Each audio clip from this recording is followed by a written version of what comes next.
What's up, guys? Welcome to Vintage Genetics, where it is all about classic body building. The golden era, the 70s, 80s, and some of the 90s. Yes, it's all gonna happen right on this channel. The golden era of bodybuilding. So, today is leg day with a huge focus on the hamstrings. Now, why do I focus on the hamstrings? Because it's one of my weak points. So that is a reason why I'm starting out with a hamstring exercise on leg day. I train legs twice a week still, but one day I focus on the hamstrings and one day I focus on the quads and the hamstrings. So I used to have a full quad day and a full hamstring day, but now I have one hamstring day and one quad and hamstring day, so the hamstrings will be worked twice a week regardless. But that is not the only change that I made. Just like with chest, which was one of my previous videos, which is also part of my weak points, the upper chest, I also redesigned that workout and I did the same here. So one thing that everybody should realize is that when you're a bodybuilder, when you have a weak point, it means that you have to isolate the muscle better. You might have also picked all the wrong exercises, but usually after years of training and you have a few standout weak points, despite thinking you have worked on the weak points but they're not growing, that nothing's changing, that means that you need to isolate the muscle more. That is what bodybuilding is all about. Now, so I start out with an isolation exercise for the hamstrings, the standing leg curl. And most importantly, especially in the first set that you just saw, I do not move my upper body at all, and that is one of the most critical and important changes that you have to make, because when you isolate a muscle, you don't want to use anything but the muscle that you're working. And in this case, the hamstrings. Now what I'm doing here, this is the last set. I'm squeezing at the top for a second, then slowly coming down, making sure that I use up all the energy and all the hamstring fibers and leaving nothing to chance. So I do a lot of sets with this, 6 sets. All of them are isolated, concentrated reps. Even the very first set is already difficult, going all the way up and all the way down. A full contraction of the hamstring, a little above 90 degrees. If you go up too much, you automatically use your back and glutes, and that's not what we wanted. Now that I isolated the hamstrings, it is time to, well, that's basically a pre-exhaustion exercise for a compound movement. And this is the first compound movement of the day. It's a leg press, but my positioning is a wide stance because I also want to work on the inner thighs.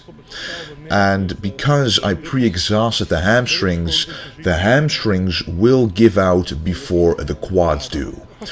But what I am also doing is I'm keeping my hands under my legs, feeling the hamstrings, just being conscious of the contraction of the hamstrings the entire time.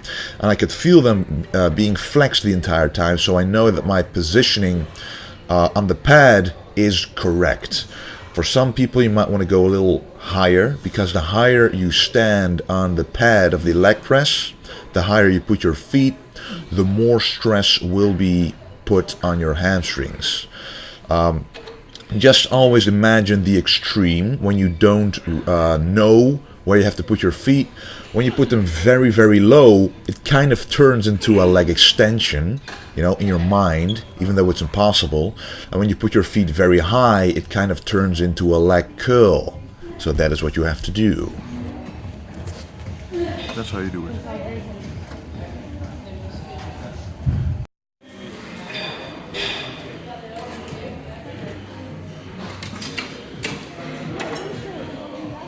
Let's die. This is how it's supposed to be done. So this is the last set, and you will find out why I'm doing so many sets for each exercise. That is because I'm limiting the amount of exercises and upping the intensity per exercise. Of course, you want to get as many angles as you possibly can, but if you isolate the muscle correctly and go very hard, intense, deep, do your best, then you will hit all the muscle fibers that you need. Because usually when you do 5-6 exercises for a body part, even if you don't want to, you do not put all effort into the exercises, at least not as much compared to when you do 3 exercises for the legs, which I'm doing today. This is quite a heavy weight. I'm using forced reps. My dad is spotting me here, so I'm going beyond failure, but I'm always making sure that my legs go at least 90 degrees or a little lower for the maximum stretch and contraction of the hamstrings, and that is exactly what I felt. And by the way, on the previous exercise I pause at the top because then I'm more able to concentrate on the flexion of the muscles rather than keeping constant tension. I also am more able to keep my back out of the movement. But that was that. Now we're going to do the stiff-legged deadlift. And you see me using straps. You don't want to have a weak grip, but you also don't want the weight to be so heavy that you have to focus on your grip more than the actual muscle that you're working. So I always advise using straps when you feel the barbell or the dumbbells becoming a little too heavy. The moment that your attention shifts from the muscle that you're working to your grip, I suggest using straps because that just makes it a whole lot easier to focus on the muscle at hand. So what does this stiff-legged deadlift work? Well, the hamstrings are all pumped up right now, and what we're doing is stretching them out. And the more pumped up a muscle is, the more response you will get from the stretch. The better and more effective the stretch will be, and the harder it will be to actually stretch. And what's also important is that you want to include the glute muscles in this movement. So you can see me thrusting the hips at the top, which automatically activates the glutes. You know, that way you get a better glute hamstring tie-in, which I need to improve a lot on.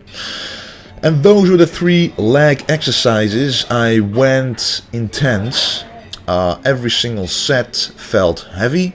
I felt all the muscles, and this is the way that I will be training at least for a long while to see what the effect is compared to my previous very high volume workouts with 4, 5, 6 different exercises per body part. So I've learned from this. Even some of you guys have told me, wow, that's a lot of volume, and you guys were right. It did bring me up to a certain level, but I want to improve on myself, so less volume will be the subject of the next couple of months for sure. And this is 2 calf exercises. The first one was a 2-legged standing calf raise, going all the way down and all the way up, as always. Using a full range of motion and a time under tension of the calves is very important. Then we go to the 1-legged calf raise, a lot lighter weight, because you gotta imagine you're already lifting your own body weight, so you don't need to add a lot of weight to this, especially after already having done a calf exercise. Wait. What is he doing? Barbell shrugs? I thought it was a leg video. Yes, it is. But I decided, and I got advised to do this. You can perform trap movements such as the shrugs on any day that you want. Some people like to do it during shoulder day. Some people like to do it on back day, but I like to do it on leg day because it's a very separate muscle.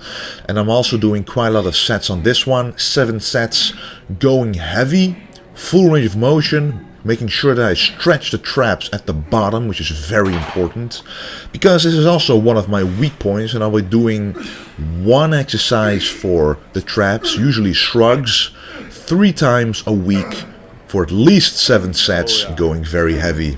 as you can see.